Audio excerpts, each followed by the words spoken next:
Hello and welcome back. आज के video में हम कंटिन्यू करने वाले हैं गणित प्रकाश पार्ट 1 का chapter number 5 parallel and intersecting lines. और आज हम स्टार्ट करेंगे पेज नंबर 119 पे दिए हुए फिगर इट आउट वाले क्वेश्चन के साथ।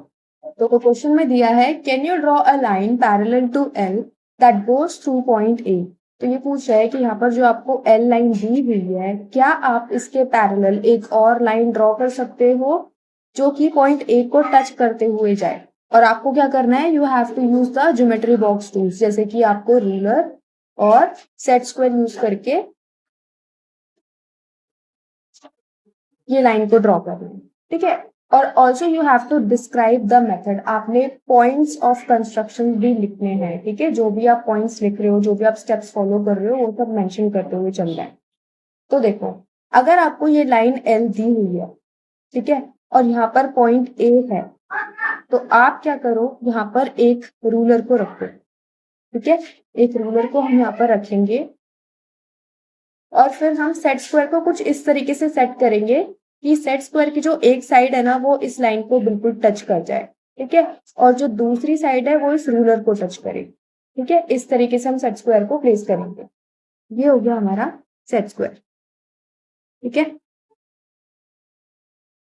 अब आप क्या करोगे, इस सेट स्क्वायर को धीरे धीरे ऊपर तक स्लाइड करोगे जब तक आप इस पॉइंट तक टच ना कर लो। तो जैसे ही हमारा ये सेट स्क्वायर इस पॉइंट तक आ जाएगा, ठीक है, तो आप क्या करोगे, जैसे मान लो ये सेट स्क्वायर यहाँ पर आ चुका है। ठीक है, सेट स्क्वायर अब यहाँ पर आ गया है। तो आप क्या करोगे, यहाँ पर पेंसिल की हेल्प से यहाँ पर एक लाइन को ड्रॉ कर दो। तो अब इसके स्टेप्स भी साथ साथ लिखने हैं। तो स्टेप्स में क्या लिखा हुआ है, सबसे पहला स्टेप है place the set square so that it's one side lies along the line L. तो आपको क्या करना है, एक सेट स्क्वायर लेना है और लाइन एल के अलोंग उसको प्लेस करना है। ठीक है, जैसे हमने यहाँ पर प्लेस किया था। Then keep the ruler fixed against the other side of the set square. और आपको क्या करना है, एक रूलर लेना है और सेट स्क्वायर के बगल में बिल्कुल प्लेस कर देना है, उससे चिपका कर। Slide the set square along the ruler until one of its sides passes through point A। तो आपको क्या करना है, ये जो सेट स्क्वायर हमने यहाँ पर रखा था उसको ऊपर की तरफ स्लाइड करते हुए जाना है जब तक वो इस पॉइंट को टच ना कर दे या उसके पास थ्रू ना हो जाए। ठीक है, फिर आप क्या करोगे, पेंसिल से यहाँ पर एक लाइन ड्रॉ कर दोगे जो कि बिल्कुल इसके पैरेलल हो जाएगी। ठीक है, तो हम क्या करेंगे, यहाँ से एक लाइन पेंसिल की हेल्प से ऐसे ड्रॉ कर देंगे जो कि लाइन एल के बिल्कुल पैरेलल होगी। ठीक है, इस तरीके से हमें क्वेश्चन करना था। Now the next topic is alternate angles. Alternate angles क्या होते हैं, देखो फॉर एग्जांपल अगर यहाँ पर दो लाइंस दी हुई हैं और उन दो लाइंस को एक ट्रांसवर्सन क्या कर रहा है, इंटरसेक्ट कर रहा है, तो यहाँ पर कुछ एंगल्स फॉर्म हुए, जैसे कि मैंने नाम दिया ए बी सी डी। ये angle E F G H. अब ऑल्टरनेट एंगल्स क्या होते हैं वो समझो। देखो, अगर मैं इन दो पैरेलल लाइंस की बात करूं, है ना, लाइन की नेम दे देते हैं। जैसे ये है, फॉर एग्जांपल ये है लाइन एल, ये है लाइन एम। अगर मैं लाइन एल और लाइन एम की बात करूं तो अंदर वाले एंगल्स कौन कौन से हैं, angle D, angle C, angle E and angle F. तो ये ऑल्टरनेट एंगल्स कैसे फॉर्म करेंगे, जो हमारा एंगल डी होगा ना, वो एंगल एफ के साथ ऑल्टरनेट एंगल फॉर्म करता है। कैसे फॉर्म करता है, देखो, ऑल्टरनेट एंगल्स ना हमेशा जेड फॉर्म बनाते हैं। जेड फॉर्म कैसे, जैसे मान लो ये ट्रांसवर्सल है, ये कुछ ऐसे जेड फॉर्म कर रहा है। ठीक है, यहाँ पर जो हमारा एंगल डी होगा वो एंगल एफ, ये दोनों आपस में क्या होंगे, ऑल्टरनेट एंगल्स। ठीक है, तो यहाँ पे ऑल्टरनेट एंगल्स क्या होंगे, angle D and angle F. Alternate क्या होता है, ये वाला एंगल है, इसके बगल वाले एंगल को छोड़कर ये वाला एंगल, तीसरा एंगल, ठीक है, उसको हम ऑल्टरनेट बोलते हैं। या फिर अगर इसी एंगल की बात कर रहे हैं, इसके साथ वाला एंगल ई भी हुआ और इनके बगल वाला एफ, तो किसी भी तरीके से देखेंगे डी और एफ ऑल्टरनेट एंगल्स होंगे। इसी तरीके से अगर हम बात करेंगे सी की, एंगल सी की, अगर एंगल सी है तो इसका ऑल्टरनेट क्या होगा, एंगल ई। ठीक है, तो एंगल सी का ऑल्टरनेट एंगल क्या होगा, एंगल ई। एक चीज मैं आपको और बताती हूँ, जैसे जो ऑल्टरनेट एंगल्स होते हैं वो जेड फॉर्म करते हैं। कैसे, देखो, ये दो लाइंस है, मैंने यहाँ पे ट्रांसवर्सल ड्रॉ किया। मेरा ये वाला एंगल जो होगा ना वो इसका ऑल्टरनेट एंगल होगा। दोबारा से बताती हूँ, ये एंगल 1 2 3 और ये हो जाएगा 4 5 6 7 एंड 8। तो angle 4 and angle 6 are alternate angle. ठीक है, ऑल्टरनेट इंटीरियर एंगल्स बोलते हैं इनको, ऑल्टरनेट इंटीरियर एंगल्स। ठीक है, अब ये जेड कैसे फॉर्म कर रहा है उसको ध्यान से देखना। जैसे कि ये पैरेलल लाइन का ऊपर वाला पार्ट हो गया, ये ट्रांसवर्सल हो गया, ठीक है, और ये पैरेलल लाइन का नीचे वाला पार्ट हो गया। तो ये वाला एंगल और ये वाला एंगल हमेशा ऑल्टरनेट होंगे। ठीक है, जरूरी नहीं है ये सीधा जेड ही बने, ये ऑल्टरनेट एंगल्स होते हैं, उल्टा जेड भी हो सकता है।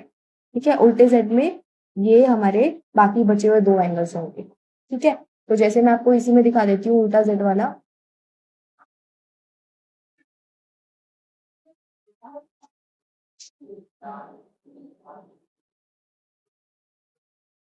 जैसे देखो, एंगल 3 एंड एंगल 5 क्या होंगे, ऑल्टरनेट इंटीरियर एंगल। कैसे, ये भी जेड फॉर्म कर रहा है, ये वाली लाइन, ये वाली लाइन एंड ये वाली लाइन, तो यहाँ पर उल्टा जेड बना एक तरीके से। तो ये और ये क्या हो गए, angle 3 and angle 5 are also alternate interior angle. So angle 3 and angle 5 are alternate interior angles. Okay, अब पेज नंबर 120 पे आपको एक क्वेश्चन दिया हुआ है। In figure 5.26, parallel lines L and M are intersected by the transversal T. ऐसे यहाँ पर दो लाइंस है, एक L है और एक M है, इसको एक ट्रांसवर्सल T ऐसे इंटरसेक्ट कर रहा है। ठीक है, यहाँ पर इसका नाम T है। इफ एंगल 6 इज 135 डिग्री, बोल रहा है अगर ये वाला एंगल 6 जो है वो 135 डिग्रीज है, तो what are the measures of other angles, तो आपको बाकी के एंगल्स निकालने हैं। तो पहले हम सारे एंगल्स की नेमिंग कर लेते हैं, 5 7 8 1 2 3 4। ठीक है, देखो आपको यहाँ पर दिख रहा है कि एंगल 6 अगर 135 है तो एंगल 6 के सामने वाला एंगल दैट इज एंगल 8 ये भी 135 डिग्री होगा। क्यों होगा 135 डिग्री, क्योंकि ये वर्टिकली अपोजिट एंगल्स है। ठीक है, फिर इसके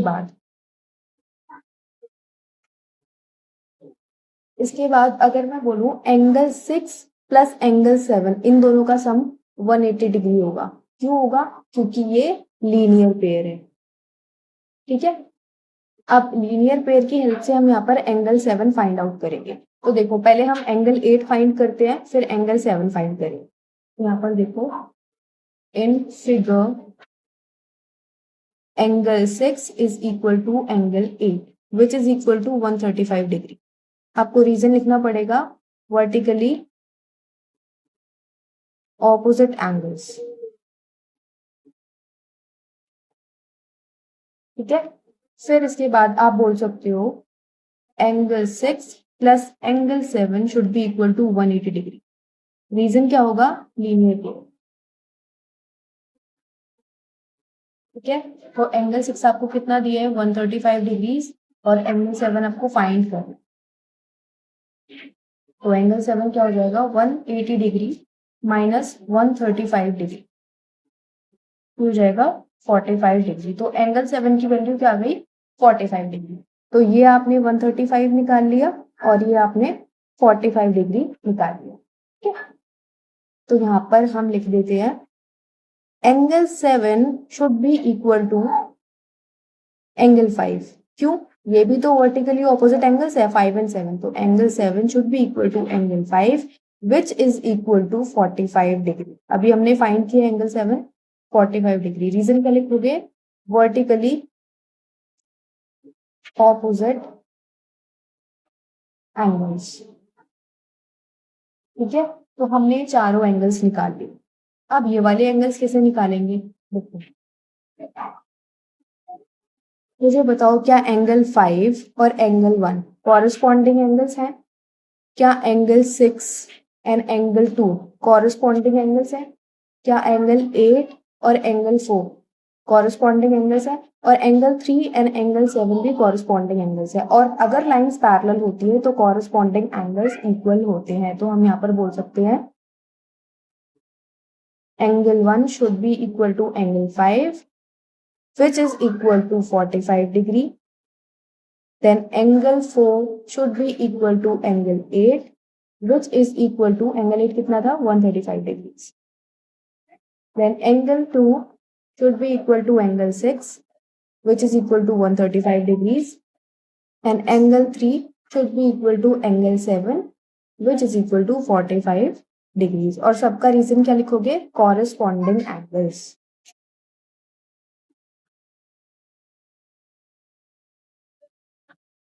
तो हमने सारे ही एंगल्स फाइंड कर लिए, ठीक है।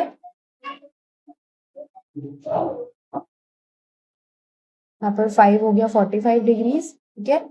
एंगल 1 भी हो जाएगा 45 डिग्रीज, एंगल 4 हो जाएगा 135 डिग्रीज, ये 135 डिग्री एंड ये 45 डिग्री, ठीक है। अब आपको एग्जाम्पल नंबर 2 दिया हुआ है। In figure 5.27 lines L and M are intersected by a transversal T। यहाँ पर दो लाइन्स आपको दी हुई हैं और ये दिखने में बिल्कुल भी पैरेलल नहीं लग रही है, ठीक है। ट्रांसवर्सल T है, ये है लाइन L, ये है लाइन M। एंगल आपको A, B, C, T और A की वैल्यू दी है 120 डिग्रीज, ठीक है। तो यहाँ पर बोला है if angle A is 120 degree and angle F is 70 degree. Angle F यहाँ पर है, इसकी वैल्यू है 70 डिग्री। ये E है, ये H है और ये G है। तो पूछा है are lines L and M parallel to each other. क्या ये जो लाइन्स आपको दी हुई है लाइन L और लाइन M, ये पैरेलल हैं या नहीं है?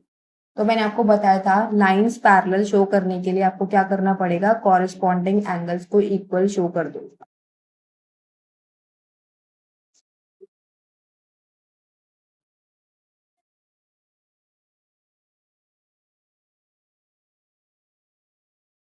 ये आपको शो करना पड़ेगा, ठीक है। तो ये पहले हम फाइंड करते हैं कि कॉरेस्पॉन्डिंग एंगल्स कौन से हैं और क्या वो एंगल्स इक्वल आ रहे हैं या नहीं, ठीक है। तो देखो कॉरेस्पॉन्डिंग एंगल्स यहाँ पर एंगल ए और एंगल ई, ये दोनों कॉरेस्पॉन्डिंग एंगल्स हैं, ठीक है। यहाँ पर एंगल ए और एंगल ई, ये दोनों कॉरेस्पॉन्डिंग एंगल्स हैं। तो अगर मैं एंगल ई की वैल्यू निकालूं तो 120 डिग्री ही आना चाहिए। अगर 120 डिग्री आ गया तो ये लाइंस हम पैरेलल प्रूव कर सकते हैं, बट अगर 120 डिग्री नहीं आया तो ये लाइंस पैरेलल नहीं है, ठीक है। तो हम एक काम करते हैं, पहले एंगल ई निकाल लेते हैं। टू फाइंड एंगल ई हम क्या करेंगे, हमें पता है angle E plus angle F कितना होगा? 180 डिग्री होगा। रीजन क्या होगा? लीनियर पेयर, ठीक है। आपको पता है एक लाइन के ऊपर जितने भी एंगल्स फॉर्म होते हैं उन सबका सम क्या होगा? 180 डिग्री। तो एंगल ई हमें नहीं पता, एंगल एफ आपको दिया है 70 डिग्री, ठीक है, इज इक्वल टू 180 डिग्री। तो एंगल ई की वैल्यू क्या हो जाएगी? 180 degree minus 70 degree, which is equal to 110 degree, ठीक है। तो ई की वैल्यू तो आ गई 110 डिग्रीज, पर क्या एंगल ए और एंगल ई दोनों की वैल्यू सेम है? नहीं। इसका मतलब ये लाइंस भी पैरेलल नहीं है। तो आप यहाँ पर लिखोगे here the corresponding angles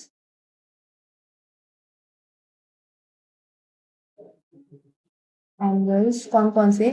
angle E and angle A R not equal, therefore line L and M are not parallel, ठीक है। अब पेज नंबर 121 पे आपको ये एग्जाम्पल दिया हुआ है।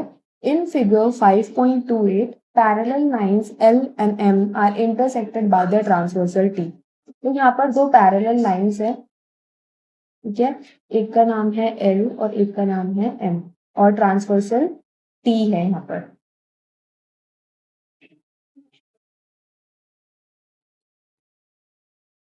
यहाँ पर एंगल है 1, 2, 3 एंड 4,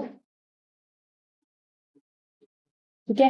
एंगल 3 आपको यहाँ पर 50 बताया हुआ है। तो पूछा है what is the measure of angle 6। आपको एंगल 6 निकालना है। तो अब मैं आपको यहाँ पर एक न्यू कॉन्सेप्ट बता दूं, ठीक है। तो देखो अगर आपको कोई भी दो पैरेलल लाइंस दी हुई हैं, ठीक है, दोनों लाइंस अगर पैरेलल है और उस पे एक ट्रांसवर्सल आ रहा है, तो उस ट्रांसवर्सल पे दो पैरेलल लाइंस के बीच में अगर सेम साइड पे जो एंगल्स फॉर्म होंगे उन दोनों का सम आएगा 180 डिग्री। जैसे कि यहाँ पर आपको एंगल 3 दिया हुआ है ना, और ये एंगल आपका 6 दिया हुआ है। तो एंगल 3 प्लस एंगल 6 दोनों का सम क्या आएगा 180 डिग्री। और इसका रीजन क्या होता है, these are co interior angles, ठीक है, इनको बोलते हैं को इंटीरियर एंगल्स, मतलब ऐसे दो एंगल्स जो ट्रांसवर्सल की सेम साइड पे हैं, उन दोनों का सम 180 डिग्री होगा। इसी तरीके से अगर मैं एंगल 4 की बात करूंगी और एंगल 5 की बात करूंगी, तो एंगल 4 प्लस एंगल 5 की वैल्यू भी 180 डिग्रीज ही आएगी। और रीजन क्या लिखोगे, को इंटीरियर एंगल्स या फिर angles formed on the same sides of a transversal, ठीक है, the interior angles that are formed on the same sides of transversal are co interior angles, और उनका सम क्या होता है 180 डिग्री। तो अगर आपको यहाँ पर एंगल 3 की वैल्यू 50 दी हुई है और एंगल 6 आपको निकालना है, तो आप क्या कर सकते हो, angle 3 plus angle 6 should be equal to 180 degree. और रीजन क्या लिखोगे, को इंटीरियर एंगल्स, ठीक है। एंगल 3 आपको 50 दिया हुआ है, एंगल 6 आपको फाइंड करना है 180 डिग्री। रीजन आपको हर चीज का मिलेगा, ठीक है। तो 180 डिग्री माइनस 50 डिग्री हो जाएगा angle 6 is equal to 130 degree. तो एंगल 6 कितना आ गया 130 डिग्री। पेज नंबर 122 पे आपको एक और एग्जाम्पल दिया हुआ है, और इस एग्जाम्पल को कराने से पहले मैं आपको एक छोटी सी चीज और बताऊंगी कि अगर आपको किसी भी फिगर में एक ट्राइंगल बनता हुआ दिखे, ठीक है, और उसमें आपको दो एंगल्स दिए हुए हैं, तो आप क्या करो, तीसरा एंगल निकालने के लिए आप क्या करोगे, हमेशा याद रखना एक ट्राइंगल के अंदर जितने भी एंगल्स फॉर्म होते हैं, कितने एंगल्स फॉर्म होते हैं 1 2 3, तीनों एंगल्स का सम आएगा 180 डिग्री, हमेशा याद रखना। अगर मैं इसका नाम बोलूं एंगल 1, इसका नाम एंगल 2 और इसका नाम है एंगल 3, तो angle 1 plus angle 2 plus angle 3 तीनों का सम क्या आएगा 180 डिग्री, ठीक है। यहाँ पर लिखोगे sum of all angles of a triangle is 180 degree, ये आप रीजन में मेंशन कर सकते हो, ठीक है। तो अब करते हैं हम क्वेश्चन को स्टार्ट। यहाँ पर आपको बोला है in figure 5.29 line segment A B is parallel to C D. आपको बोला है ये जो हमारी लाइन सेगमेंट ए बी है ये सी डी के पैरेलल है, ठीक है, ये दोनों लाइंस आपस में पैरेलल है। And A D is parallel to B C, ये जो ए डी है ये बी सी के पैरेलल है, मतलब ये दोनों भी आपस में पैरेलल हैं। बोला है angle D A C is 65 degree. आपको डी ए सी ये आपको 65 डिग्री दिया हुआ है और एडीसी आपको 60 डिग्री दिया हुआ है। एडीसी मीन्स एडीसी माने ये वाला एंगल, ठीक है, ये आपको 60 डिग्री दिया हुआ है। तो आपको क्या करना है, what are the measurements of angle C A B. C A B means C A B मतलब ये वाला एंगल आपको बताना है, ठीक है। तो सी ए बी बताना है आपको, ये मैं डॉटेड बनाती हूँ, सी ए बी आपको निकालना है। फिर ए बी सी माने ये वाला एंगल आपको निकालना है। And B C D is ये पूरा एंगल आपको निकालना है। तो सबसे पहले हम क्या करते हैं, सभी एंगल्स की नेमिंग कर लेते हैं, क्योंकि बार बार आप सी ए बी सी लिखोगे तो इससे कंफ्यूजन ही क्रिएट होगी। तो इसका नाम मैं देती हूँ एंगल 1, ठीक है, ये एंगल 2, एंगल 3, फिर एंगल 4, एंगल 5 एंड एंगल 6, ठीक है। तो मैं यहाँ पर देख पा रही हूँ कि यहाँ पर मुझे एक ट्राइंगल दिख रहा है और उसमें दो एंगल्स आपको दिए हुए हैं। तीसरा एंगल्स हम फाइंड आउट कर सकते हैं उसी प्रॉपर्टी से जो मैंने अभी आपको बताई। तो हम लिखेंगे in triangle A D C angle 1 plus angle 2 plus angle 5 should be equal to 180 degree. Reason क्या लिखोगे, sum of all angles of a triangle is 180 degree, ठीक है। एंगल 1 आपको 60 दिया हुआ है, एंगल 2 आपको 65 दिया हुआ है, एंगल 5 आप निकाल लो। 60 और 65 हो जाएगा 125 डिग्री। अब angle 5 is equal to 180 degree minus 125 degree, तो वहां पर आ जाएगा 55 डिग्रीज। एंगल 5 की वैल्यू कितनी आई 55 डिग्रीज। अब मुझे बताओ अगर ये वाली लाइन और ये वाली लाइन ये दोनों आपस में पैरेलल हैं, ठीक है, तो क्या एंगल 2 और एंगल 6 ये दोनों ऑल्टरनेट इंटीरियर एंगल्स नहीं हुए। अगर ऐसे दो लाइन बनी हुई है और उस पर एक ट्रांसवर्सल ऐसे जा रहा है, तो ये वाला एंगल और ये वाला एंगल दोनों आपस में ऑल्टरनेट इंटीरियर एंगल्स होंगे। और जब भी लाइंस पैरेलल होती हैं तो अल्टरनेट इंटीरियर एंगल्स की वैल्यू इक्वल होती है। तो अगर एंगल 2 यहाँ पर 65 डिग्रीज है तो एंगल 6 भी यहाँ पर 65 डिग्रीज होगा। ठीक है, रीजन क्या दोगे? Alternate interior angles. तो आप यहाँ पर लिख दो here angle 2 should be equal to angle 6 and angle 3 should be equal to angle 5। अब एंगल 5 आपने 55 डिग्रीज निकाला, इसका मतलब एंगल 3 भी कितना होगा?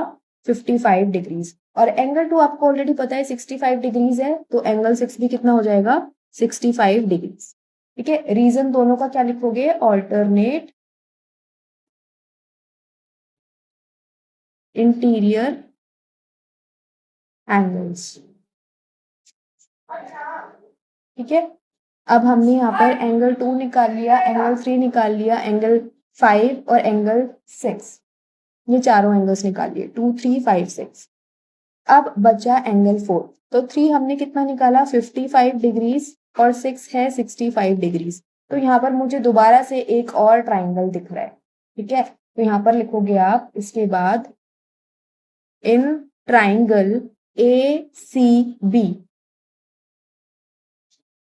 ACB यहाँ पर angle 3 plus angle 6 plus angle 4, इनकी वैल्यू क्या हो जाएगी? 180 डिग्री। रीजन क्या लिखोगे? यही वाला, sum of all angles of a triangle is 180 degree. Angle 3 कितना है? 55 डिग्री। एंगल 6 है 65 डिग्री। एंगल 4 आपको फाइंड करना। तो ये कितना हो जाएगा? 5 और 5 10 हो जाएगा, 6 और 6 12 हो जाएगा। तो ये हो जाएगा 120 degree plus angle 4 is equal to 180 degree. तो एंगल 4 कितना हो गया? 180 माइनस 120। तो एंगल 4 की वैल्यू आ गई 60 डिग्री। ठीक है, एंगल 4 कितना आया? ये आ गया आपका 60 डिग्री। ठीक है, तो हमने एंगल 2 भी निकाल लिया, एंगल 3 भी निकाल लिया, एंगल 4। तो अब हमें इनकी वैल्यूज लिखनी पड़ेंगी प्रॉपर्ली। तो यहाँ पर लिखो therefore angle CAB, angle CAB कौन सा है? CAB मतलब angle 3 which is equal to angle 3। इसकी वैल्यू कितनी हो गई? 55 डिग्री। ठीक है, फिर angle ABC, angle ABC, ABC का है? ये रहा ABC, मतलब एंगल 4 की बात कर रहा है, which is equal to angle 4। Angle 4 हमने कितना निकाला? 60 डिग्रीज। और एंगल BCD, एंगल BCD मतलब ये पूरा angle, angle BCD which is equal to, यहाँ पर पूरा एंगल आएगा, 5 और 6 दोनों आएंगे। तो एंगल 5 प्लस एंगल 6, 5 कितना निकाला? 55 है ना, 55 और एंगल 6 कितना है? 65। तो इन दोनों का सम क्या हो जाएगा? 120 डिग्री। ठीक है, तो ये हमारे तीनों आंसर्स निकल गए। तो आज के लिए बस इतना ही। नेक्स्ट वीडियो में हम सारे फिगर इट आउट वाले क्वेश्चंस जो बचे हुए हैं उनको कंप्लीट करेंगे।